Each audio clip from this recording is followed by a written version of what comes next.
बिस्मिल्लाहिर्रहमानिर्रहीम। अस्सलामु अलैकुम वरहमतुल्लाहि वबरकातुहू। प्यारे दोस्तों, आज की इस वीडियो में मेराज नबवी सल्लल्लाहु अलैहि वसल्लम का मुकम्मल तज़किरा और नमाजों की फर्दियत का वाक़या आपकी खिदमत में पेश करेंगे। उम्मीद है कि आप वीडियो को आखिर तक जरूर देखेंगे और दूसरे मुसलमानों का ईमान ताज़ा करने के लिए उनके साथ इस वीडियो को शेयर भी करेंगे। मोअज़्ज़िज़ ख़वातीन व हज़रात, इंसानी तारीख़ का सबसे लंबा सफ़र यानी जब हमारे प्यारे और आखिरी नबी हज़रत मोहम्मद सल्लल्लाहु अलैहि वसल्लम को मेराज पर ले जाया गया। ये मेराज का सफ़र तारीख़ इस्लाम के वाक़यात और नबी पाक सल्लल्लाहु अलैहि वसल्लम के मौजिज़ात में से एक अजीम मौजिज़ा है। इसे हमने मुख्तलिफ़ वीडियोस में देखा होगा। हर एक ने अपने अंदाज में उसे पेश किया, किसी ने मुख्तसर तो किसी ने तफसील के साथ, और किसी ने उसके मखसूस हिस्से का जिक्र किया तो किसी ने उसे अशार की सूरत में बयान किया। लेकिन आज की इस वीडियो में हम तफसील के साथ मेराज का जिक्र करेंगे ताकि नाज़रीन और सामाईन एक नज़र में मुकम्मल वाक़या मेराज को जान सकें। लिहाजा आज की इस वीडियो में हम आपको बताएंगे मेराज नबवी सल्लल्लाहु अलैहि वसल्लम का ये तारीख़ी वाक़या अहले ईमान की क़ुव्वत में इजाफे और मुनकरीन की बर्बादी का सबब कैसे बना और मेराज पर अल्लाह ने हुज़ूर सल्लल्लाहु अलैहि वसल्लम को 3 खूबसूरत तोहफे कौन से दिए। आज की इस वीडियो में आप ये भी जानेंगे कि मेराज में आप सल्लल्लाहु अलैहि वसल्लम ने क्या देखा, मेराज के इस सफ़र में क्या वाक़यात पेश आए, मेराज में नमाजों की फर्दियत का वाक़या कैसे पेश आया, ये भी आप जानेंगे, और सिदरतुल मुंतहा क्या है इसके हवाले से भी आपको आगाह करेंगे, और आइंस्टाइन की थ्योरी में वाक़े मेराज का साइंसी सबूत भी आपको बताएंगे। बल्कि नाज़रीन, मेराज की रात हज़रत इब्राहीम अलैहिस्सलाम ने नबी सल्लल्लाहु अलैहि वसल्लम को ऐसा क्या अमल बताया जिसके पढ़ने से हर गम परेशानी दूर हो जाती है, हर दुआ कबूल हो जाती है। ये अमल भी वीडियो में आप जानेंगे। नाज़रीन, मेराज का वाक़या मुस्तनद रिवायात के मुताबिक रजब की 27वीं तारीख यानी 26 और 27 तारीख के दरमियानी शब सन 12 नबवी को पेश आया। इस वाक़े को इसरा और मेराज कहते हैं। इसरा के लग़वी मायने हैं रात को चलाना या ले जाना, जबकि आप इस्लाही शरीयत में इसरा के मायने हैं रात के एक हिस्से में रसूलुल्लाह सल्लल्लाहु अलैहि वसल्लम का मस्जिदुल हराम यानी खाना काबा से मस्जिद अक्सा यानी बैतुल मुक़द्दस तक बुराक पर तशरीफ़ ले जाना है। ये ज़मीनी सफ़र था और चूँकि रात के वक्त हुआ था इसलिए इसे इसरा कहा जाता है, जबकि लफ्ज़ मेराज उरूज से है और उरूज के मायने जुड़ने और बुलंद होने के हैं, जबकि मेराज के मायने जीने और सीढ़ी के हैं। इस्लाह शरीयत में मेराज से मुराद ये है कि नबी करीम सल्लल्लाहु अलैहि वसल्लम को रात के एक मुख्तसर हिस्से में रूह और जिस्म के साथ मस्जिद अक्सा यानी बैतुल मुक़द्दस से 7वें आसमानों और जन्नत व दोज़ख के मुशाहिदात और सैर कराई गई, और आप सल्लल्लाहु अलैहि वसल्लम वहाँ तक पहुँचे जहाँ तक उससे कबल कोई बशर नहीं पहुँचा। आप सल्लल्लाहु अलैहि वसल्लम ने वो कुछ मुशाहिदा किया जो अब तक दूसरे अम्बिया अलैहिस्सलाम ने भी नहीं किया था। इन मुशाहिदात में सबसे अहम मुहाला और अरफा मुशाहिदा ये था कि हुज़ूर सल्लल्लाहु अलैहि वसल्लम अल्लाह ताला की दीदार से मुशर्रफ हुए। आप सल्लल्लाहु अलैहि वसल्लम ने अपने रब की बड़ी बड़ी निशानियाँ देखीं। इरशाद बारी ताला है कि पाक है वो ज़ात जो अपने बंदों को रातों रात मस्जिद हराम से मस्जिद अक्सा तक ले गई, जिसके माहौल पर हमने बरकतें नाजिल की हैं ताकि हम उन्हें अपनी कुछ निशानियाँ दिखाएं। बेशक वो हर बात सुनने की वाली और हर चीज़ देखने वाली ज़ात है। सूरह बनी इसराइल आयत नंबर 1। जबकि मेराज यानी आसमानों पर जाने और दीदार इलाही से मुशर्रफ होने का तज़किरा सूरह नजम के इब्तिदाई आयात में है। वाक़या इसरा व मेराज 4 मराहिल पर मुश्तमिल है। सबसे पहला मरहला ये है कि आप सल्लल्लाहु अलैहि वसल्लम के साथ इस सफ़र में मस्जिदुल हराम से लेकर 7वें आसमान की सैर, दीदार इलाही और फिर मक्का मुकर्रमा वापसी तक क्या हालात पेश आए। दूसरा मरहला ये है कि इस सफ़र में आप सल्लल्लाहु अलैहि वसल्लम ने कुछ ऐसे अजाइब कुदरत का मुशाहिदा किया कि जिनमें आपको अच्छे आमाल की जज़ा और बुरे आमाल की सज़ा मिसाली शक्ल में दिखाई गई।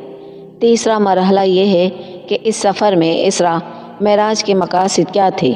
चौथा मरहला ये है कि जब आप सल्लल्लाहु अलैहि वसल्लम ने यह वाक़या बयान फरमाया तो कुफ़ार मक्का और मुसलमानों का क्या रद्द अमल था। जहाँ तक पहले मरहले का ताल्लुक है कि सफर मेराज में क्या क्या उमूर किस किस तरह से पेश आए, उसकी तमाम तफसीलात और कैफियत यूँ बयान हुई है कि माह रजब की 27वीं शब आप सल्लल्लाहु अलैहि वसल्लम अपनी चचाजाद बहन उम्मे हानी रज़ी अल्लाह ताला अन्हा के घर महवे इस्तराहत थे। मकान की छत शक हुई, उसमें से हजरत जिब्राइल अलैहिस्सलाम वारिद हुए और आप सल्लल्लाहु अलैहि वसल्लम को उठाया, कुछ सोते कुछ जागते, यानी नीम बेदारी की हालत में आप सल्लल्लाहु अलैहि वसल्लम को मस्जिदुल हराम में हतीम में खाना काबा से बिल्कुल मुत्तसिल जमजम के कुएं के करीब लिटा दिया गया। अब आप मुकम्मल तौर पर बेदार थे और तमाम हालात का मुशाहिदा फरमा रहे थे। आप सल्लल्लाहु अलैहि वसल्लम के सीना मुबारक को हलक के घड़े से लेकर नाफ तक चाक किया गया। आप सल्लल्लाहु अलैहि वसल्लम का कल्ब मुबारक निकालकर उसे जमजम के पानी से भरे हुए एक सोने के तश्त में धोया गया। फिर एक और तश्त आया जिसमें ईमान और हिकमत और नूर नबूवत था, वो कल्ब में भर दिया गया और फिर कल्ब अथर को उसकी असल मुकाम पर रखकर आप सल्लल्लाहु अलैहि वसल्लम का सीना दुरुस्त कर दिया गया। आप सल्लल्लाहु अलैहि वसल्लम के सामने एक सफ़ेद जानवर लाया गया जो जिसामत से घोड़े से कुछ छोटा था, जिसका नाम बुर्राक था। बुर्राक बर्क से है, बर्क के असल मायने बिजली के हैं और बुर्राक के मायने बिजली की तरह तेज दौड़ने वाले के हैं। चूँकि इस जानवर की रफ्तार बहुत ज़्यादा थी, यहाँ तक कि उसका एक कदम वहाँ जाकर पड़ता था जहाँ तक इंसान की निगाह पहुँच सकती थी। आप सल्लल्लाहु अलैहि वसल्लम बुर्राक पर सवार हो गए। आप सल्लल्लाहु अलैहि वसल्लम के साथ हज़रत जिब्राइल अलैहिस्सलाम थे। रास्ते में आप सल्लल्लाहु अलैहि वसल्लम का गुज़र एक ऐसी ज़मीन पर हुआ जहाँ खजूर के दरख्त बहुत कसरत से थे। उस ज़मीन पर आप सल्लल्लाहु अलैहि वसल्लम ने 2 रकत नमाज नफिल पढ़ी। हज़रत जिब्राइल अलैहिस्सलाम ने बताया कि ये मदीने की ज़मीन है जहाँ आप सल्लल्लाहु अलैहि वसल्लम हिजरत करके आएंगे। आप सल्लल्लाहु अलैहि वसल्लम की अगली मंजिल तूर सीना थी। हज़रत जिब्राइल अमीन अलैहिस्सलाम ने बताया कि ये वो मुकाम है जहाँ अल्लाह तबारक व तआला हज़रत मूसा अलैहिस्सलाम से हम कलाम हुए। आप सल्लल्लाहु अलैहि वसल्लम की तीसरी मंजिल बैतुल हरम थी। यहाँ भी आपने 2 रकत नमाज नफिल पढ़ी। हज़रत जिब्राइल अलैहिस्सलाम ने बताया कि ये वो मुकाम है जहाँ हज़रत ईसा अलैहिस्सलाम की पैदाइश हुई। वहाँ से आप सल्लल्लाहु अलैहि वसल्लम मस्जिद अक्सा तशरीफ़ ले गए और वहाँ आपने अंबिया की इमामत फरमाई। इस तरह आप सल्लल्लाहु अलैहि वसल्लम इमामुल अंबिया के लक़ब से मशहूर हुए। जब आप मस्जिद से बाहर तशरीफ़ लाए तो शराब और दूध के 2 प्याले खिदमत अक़दस में पेश किए गए। आपने दूध का प्याला उठा लिया। हज़रत जिब्राइल अलैहिस्सलाम ने कहा कि आपने फितरत को पसंद फरमाया, शराब से आपकी उम्मत गुमराह हो जाती। वहाँ से आप सल्लल्लाहु अलैहि वसल्लम हज़रत जिब्राइल अलैहिस्सलाम के हमरा पहले आसमान के दरवाजे पर पहुँचे, जिसे बाबे हिस्सा कहा जाता है। फरिश्तों ने पुरतपाक इस्तकबाल किया। यहाँ एक बुजुर्ग हस्ती से मुलाकात हुई तो हज़रत जिब्राइल अलैहिस्सलाम ने बताया कि नस्ल इंसानी के बानी और अव्वल बशर हज़रत आदम अलैहिस्सलाम हैं। आप सल्लल्लाहु अलैहि वसल्लम ने उन्हें सलाम किया। उन्होंने सलाम का जवाब देते हुए कहा, ए स्वाले बेटे, और नबी के अल्फाज इस्तेमाल किए। उन्हें जानिब बेशुमार लोग थे, दाएं तरफ देखते तो मुस्कुराते और बाई जानिब नज़र पड़ती तो गमगीन हो जाते हैं। आप सल्लल्लाहु अलैहि वसल्लम ने सवालिया नज़रों से हज़रत जिब्राइल अलैहिस्सलाम को देखा। उन्होंने कहा, यह नस्ल आदम है, सीधी जानिब नेक लोग हैं और बाएं जानिब बुरे। उसके बाद आप सल्लल्लाहु अलैहि वसल्लम दूसरे आसमान पर तशरीफ़ ले गए। यहाँ 2 नौजवान पैगंबर हैं, हज़रत याहया और हज़रत ईसा अलैहिस्सलाम से तारुफ हुआ। तीसरे आसमान पर जो हस्ती थी यह हज़रत यूसुफ अलैहिस्सलाम थे। चौथे आसमान पर हज़रत इदरीस अलैहिस्सलाम ने इस्तकबाल किया।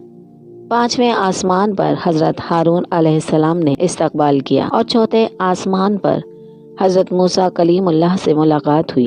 7वें आसमान की बात ही क्या की जाए, ज़मीन पर काबतुल्लाह के ऐन ऊपर बैतुल मामूर फरिश्तों का एक क़िबला है। एक वक्त में 70,000 फरिश्ते उसका तवाफ़ कर रहे थे, फिर दोबारा उनकी बारी नहीं आती थी। उससे टेक लगाए हज़रत इब्राहीम अलैहिस्सलाम बैठे हुए थे। वो हुजूर सल्लल्लाहु अलैहि वसल्लम के हम शक्ल थे। उन्होंने इब्ने स्वालेह और बनी स्वालेह के अल्फाज के साथ सलाम का जवाब दिया और फरमाया, आप अपनी उम्मत को میرا سلام پہنچائیے اور انہیں بتائیے کہ جنت کی مٹی خوشبودار ہے اور اس کا پانی شیریں ہے، وہ وسیع اور ہموار ہے، اس کے بیل بوٹے سبحان اللہ والحمد للہ ولا الہ الا اللہ واللہ اکبر ولا حول ولا قوت الا باللہ العلی العظیم ہے۔ یعنی جو شخص جس قدر یہ الفاظ پڑھے گا اس کے لیے جنت میں پھلدار درخت لگتے چلے جائیں گے۔ ساتویں آسمان سے آپ صلی اللہ علیہ وآلہ وسلم سدرۃ المنتہا پر پہنچے۔ سدرہ ایک بیری کا درخت ہے، اس کی جڑیں ساتویں آسمان میں ہیں اور یہ بہت بلند ہے، اس کے پتے ہاتھی کے کان کے برابر ہیں اور پھل مٹکوں کی طرح۔ فرشتے جگنو کی مانند ان پتوں پر تھے اور حالت قیام میں سبحان اللہ کا ورد کر رہے تھے۔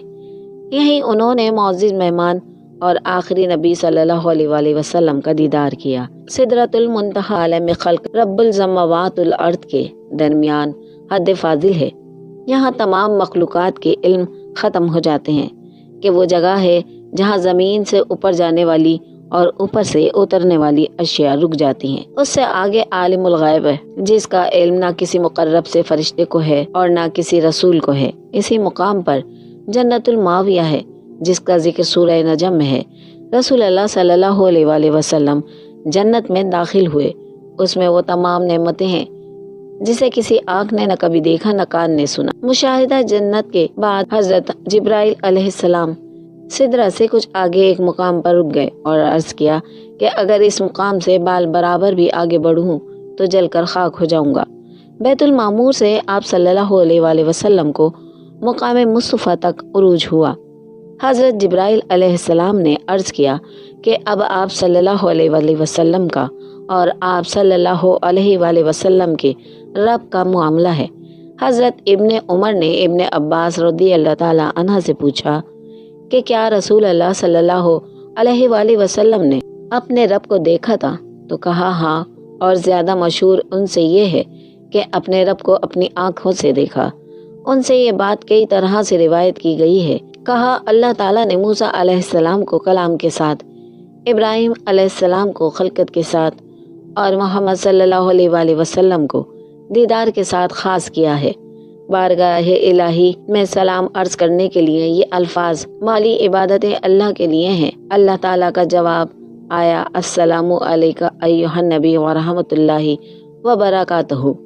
سلام ہو آپ صلی اللہ علیہ وآلہ وسلم پر، اے نبی، اور اللہ کی رحمت اور اس کی برکتیں۔ حضور صلی اللہ علیہ وآلہ وسلم نے دوبارہ عرض کیا السلام علینا وعلی عباد اللہ، سلام ہو ہم پر اور اللہ تعالیٰ کے تمام نیک بندوں پر۔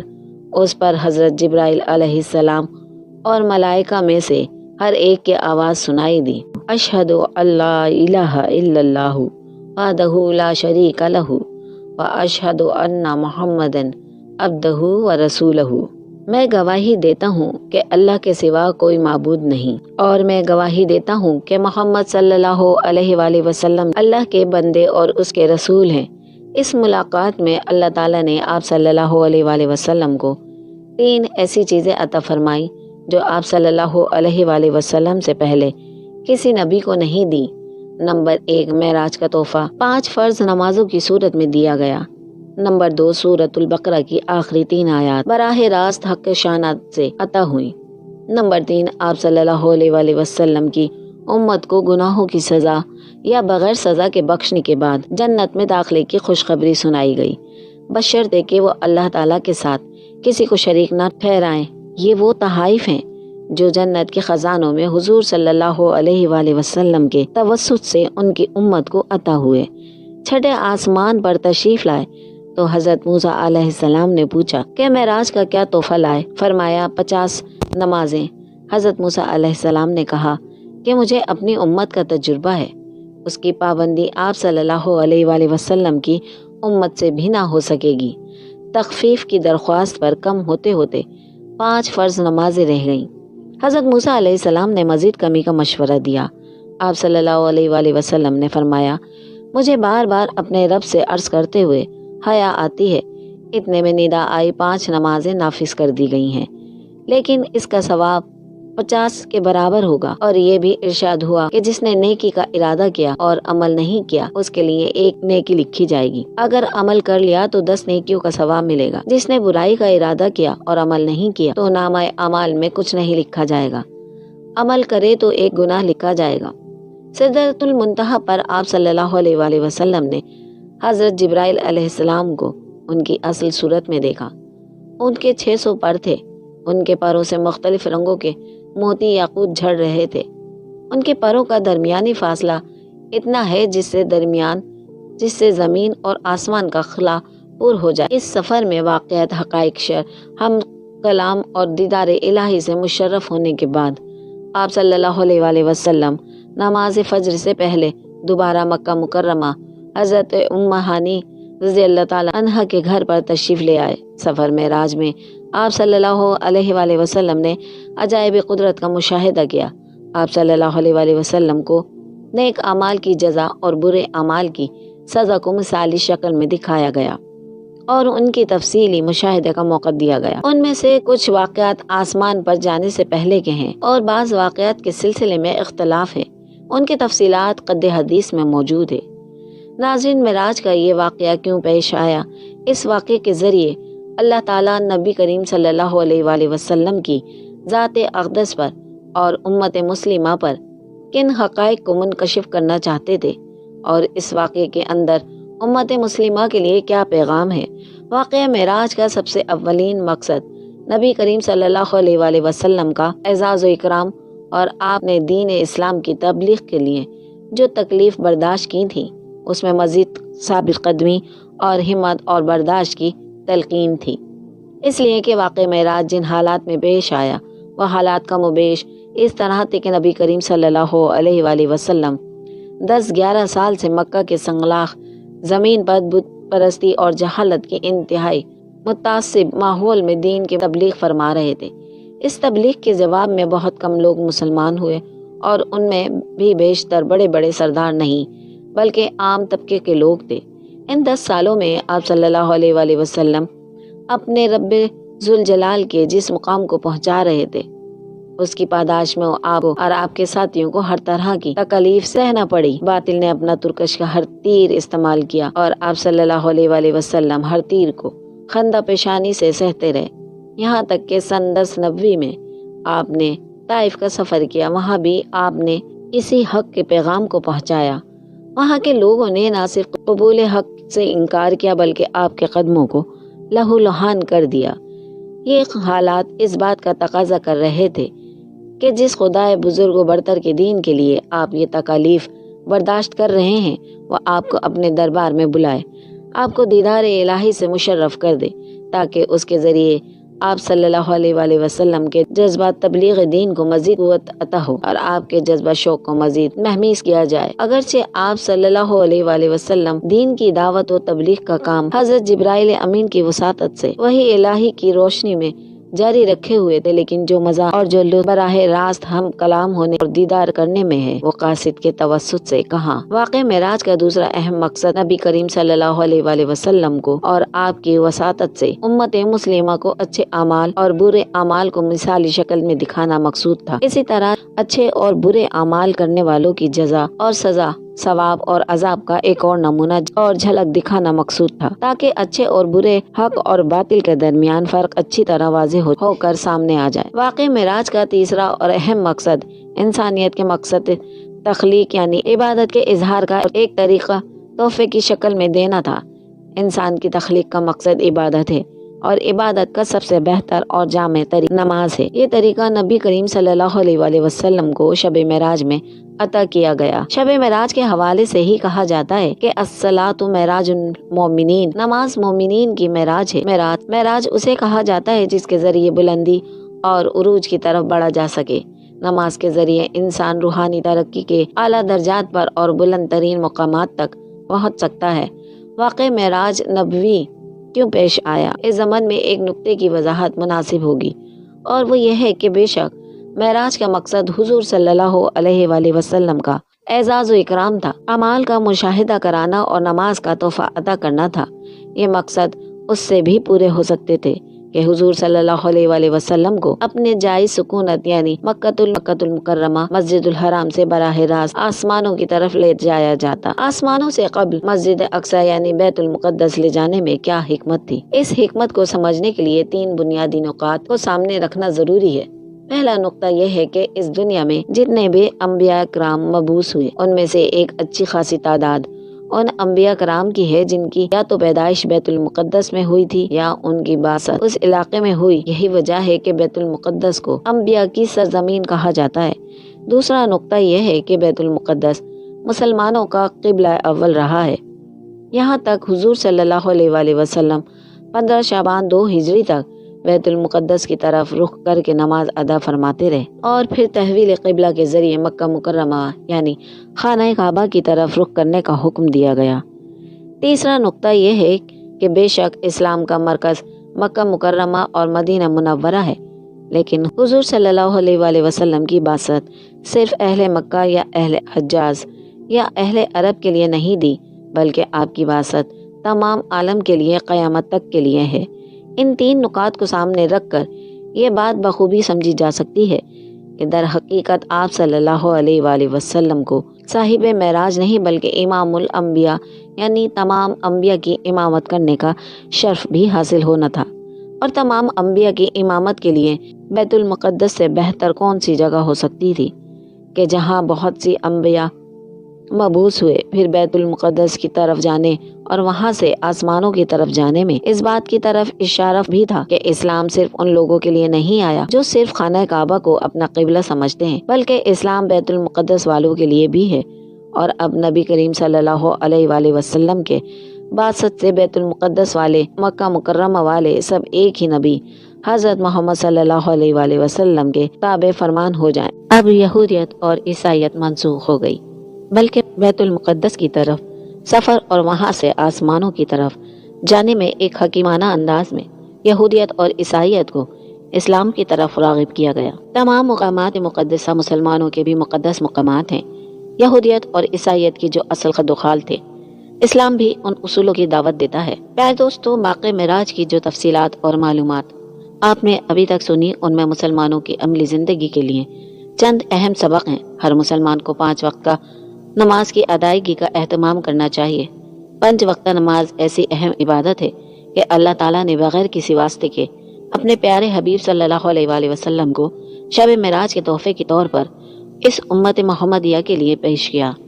اس لیے اللہ تعالیٰ کی جانب سے پیش کیے جانے والے اس تحفے کا حق یہ ہے کہ ان نمازوں کو اپنے وقت پر ان کے تمام فرائض و واجبات اور سنن و ادب کا خیال رکھتے ہوئے ادا کیا جائے۔ پیارے دوستو، اللہ رب العزت کا عمومی ضابطۂ نظام اور قانون یہ ہے، جب کسی بندے سے امتحان لیتا ہے وہ کامیاب ہوتا ہے تو اللہ رب العزت اس امتحان کی کامیابی پر دنیا و آخرت کے انعامات سے نوازتا ہے۔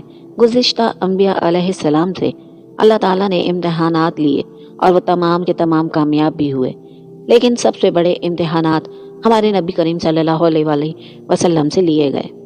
حضور اکرم صلی اللہ علیہ وآلہ وسلم نے اعلان نبوت کے بعد مکہ مکرمہ کی 13 سالہ زندگی میں امتحانات اور قربانیوں کی انتہا کر دی۔ سب سے پہلے جو فضل صلی اللہ علیہ وآلہ وسلم نے اعلان نبوت فرمایا، آپ صلی اللہ علیہ وآلہ وسلم کے چچا ابو لہب نے مخالفت کی۔ صرف مخالفت ہی نہیں بلکہ بد دعائیہ کلمات کہے۔ اس نے کہا، اے محمد، تیرے ہاتھ ٹوٹ جائیں، یہ تو نے اس لیے جمع کیا تھا۔ اس کا جواب اللہ رب العزت نے دیا، ابو لہب تو برباد ہو، تو نے میرے لاڈلے محمد صلی اللہ علیہ وآلہ وسلم کو یہ بد دعا کیوں دی؟ یہ بہت بڑا حملہ جو اس نے کیا، یعنی نبی کریم صلی اللہ علیہ وآلہ وسلم کی مخالفت دیکھیے۔ سب سے پہلے دعوت میں حضور صلی اللہ علیہ وآلہ وسلم کا چچا مقابلے میں کھڑا ہوا تھا، اور ادھر جب نبی کریم صلی اللہ علیہ وآلہ وسلم مکہ مکرمہ کی گلیوں میں جاتے ہیں تو آپ صلی اللہ علیہ وآلہ وسلم کی چچی ام جمیل آپ صلی اللہ علیہ وآلہ وسلم کے راستے میں کانٹے بچھاتی ہیں۔ حضور صلی اللہ علیہ وآلہ وسلم دین کی دعوت کے لیے نکلتے ہیں تو نبی کریم صلی اللہ علیہ وآلہ وسلم کا سگے چچا ابو جہل آپ صلی اللہ علیہ وآلہ وسلم کی مخالفت کرتا ہے۔ آدمی غیروں سے لڑائی لڑ لیتا ہے لیکن اپنوں سے لڑائی نہیں لڑتا۔ آپ صلی اللہ علیہ وآلہ وسلم عام آدمی کے خلاف ہاتھ اور زبان استعمال نہیں کرتے تھے، اور جب مد مقابل چچا اور چچی ہو، پھر آپ خود اندازہ فرمائیں کہ حضور صلی اللہ علیہ وآلہ وسلم کے دل پر کیا گزرتی ہوگی کہ اپنے گھر کے لوگ مخالفت کر رہے ہیں۔ پھر حضور صلی اللہ علیہ وآلہ وسلم پر وہ دور بھی آیا کہ حضور صلی اللہ علیہ وآلہ وسلم کے سگے چچا ابو لہب نے نبوت کی دونوں بیٹیوں رقیہ اور ام کلثوم رضی اللہ تعالیٰ عنہا کو عتبہ اور عتیبہ سے طلاق دلوائی ہے۔ کتنا بڑا امتحان ہوگا۔ پھر حضور صلی اللہ علیہ وآلہ وسلم کو 3 سال کے لیے شاہ ابی طالب کی اس گھاٹی میں بند کیا گیا، جہاں نہ کسی کا آنا اور نہ ان کا باہر جانا، کھانا پینا بھی ختم، تعلقات بھی ختم۔ ہاشم اور مکہ والوں نے یہ معمولی بات نہیں کی۔ نبوت کے 3 سال تک بائیکاٹ میں گزرے۔ آج بھی مکہ مکرمہ جائیں اور وہاں کی گرمی کو دیکھیں تو انسان کو اندازہ ہو جاتا ہے کہ کن مشکلات میں حضور صلی اللہ علیہ وآلہ وسلم نے وہاں 3 سال کاٹے ہوں گے۔ پھر اس کے بعد حضور صلی اللہ علیہ وآلہ وسلم کی نہایت غمخوار بیوی امت کی ماں ام المومنین حضرت خدیجہ الکبریٰ رضی اللہ تعالیٰ عنہا کا اس دنیا سے چلے جانا یہ نبوت کے لیے چھوٹا ثانیہ نہیں، اس لیے کہ حضرت خدیجہ الکبریٰ رضی اللہ تعالیٰ عنہا ایک طرف اور پوری امت کے دکھ ایک طرف۔ حضرت خدیجہ رضی اللہ تعالیٰ عنہا نے حضور اکرم صلی اللہ علیہ وآلہ وسلم کا بے حد ساتھ دیا، بے حد تعاون کیا، اپنی ساری دولت نبوت پر نثار کر دی، اپنی گود ہمیشہ نبوت کی راحت کے لیے پیش کی ہے۔ اس عورت نے حضور صلی اللہ علیہ وآلہ وسلم کا اس قدر ساتھ دیا کہ دنیا بھر کے غموں کو اپنے سینے میں سمیٹ لیا ہے۔ کسی بندے نے تحریک کے کام کرنا ہو تو اسے سب سے بڑا جو سہارا چاہیے ہوتا ہے وہ اس کی بیوی اور اس کے گھر والے ہوتے ہیں۔ رسول اکرم صلی اللہ علیہ وآلہ وسلم کو اما خدیجہ رضی اللہ تعالیٰ عنہا کی شکل میں بہت بڑا سہارا اللہ نے عطا فرمایا تھا۔ ایک وقت آیا کہ امی خدیجہ کا بھی انتقال ہو گیا تو آپ صلی اللہ علیہ وآلہ وسلم نے اس سال کو ام الحزن یعنی غم کا سال قرار فرمایا۔